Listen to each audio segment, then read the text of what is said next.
মরে একটা, আমার তো হয় একটাই যায় স্যার, বাকিটি যায় না। ডিএমপির ওয়ারি বিভাগের সাবেক উপপুলিশ কমিশনার মোহাম্মদ ইকবাল হোসাইনকে সরকারি চাকরি থেকে সাময়িক বরখাস্ত করেছে সরকার। বুধবার এ সংক্রান্ত প্রজ্ঞাপন স্বরাষ্ট্র মন্ত্রণালয়ের জননিরাপত্তা বিভাগ থেকে প্রকাশ করা হয়েছে। সিনিয়র সচিব নাসিমুল গনি স্বাক্ষরিত প্রজ্ঞাপনে বলা হয়, ওয়ারি বিভাগের প্রাক্তন উপপুলিশ কমিশনার বর্তমানে খুলনা রেঞ্জ ডিআইজি কার্যালয়ে সংযুক্ত মোহাম্মদ ইকবাল হোসাইন কর্তৃপক্ষের বিনা অনুমতিতে গত বছরের 28 আগস্ট থেকে কর্মস্থলে অনুপস্থিত রয়েছেন।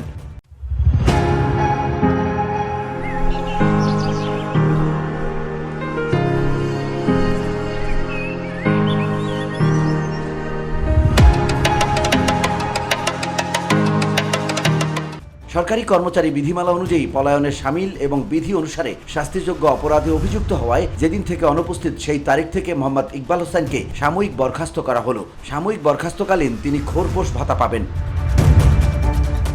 বৈষম্য বিরোধী ছাত্র আন্দোলন চলাকালে পুলিশ যখন ছাত্র জনতার বুকে গুলি চালাচ্ছিল, তখন তৎকালীন স্বরাষ্ট্রমন্ত্রী আসাদুজ্জামান খানকে এ বিষয়ে তথ্য দিচ্ছিলেন ডিএমপির ওয়ারি বিভাগের সাবেক উপপুলিশ কমিশনার মোহাম্মদ ইকবাল হোসেন। এমন একটি ভিডিও ভাইরাল হয়। ছাত্র আন্দোলনের সময় ভাইরাল সেই ভিডিওতে দেখা যায় আসাদুজ্জামান খান কামালকে পুলিশ কর্মকর্তা ইকবাল হোসেন বলছেন, গুলি করে করে লাশ নামানো লাগছে স্যার, যদি গুলি করে মরে একটা, আহত হয় একটা, একটাই যায় স্যার, বাকিটি যায় না। এইটা হলো স্যার সবচেয়ে বড় আতঙ্কের এবং দুশ্চিন্তার বিষয়। VOD Bangla news desk.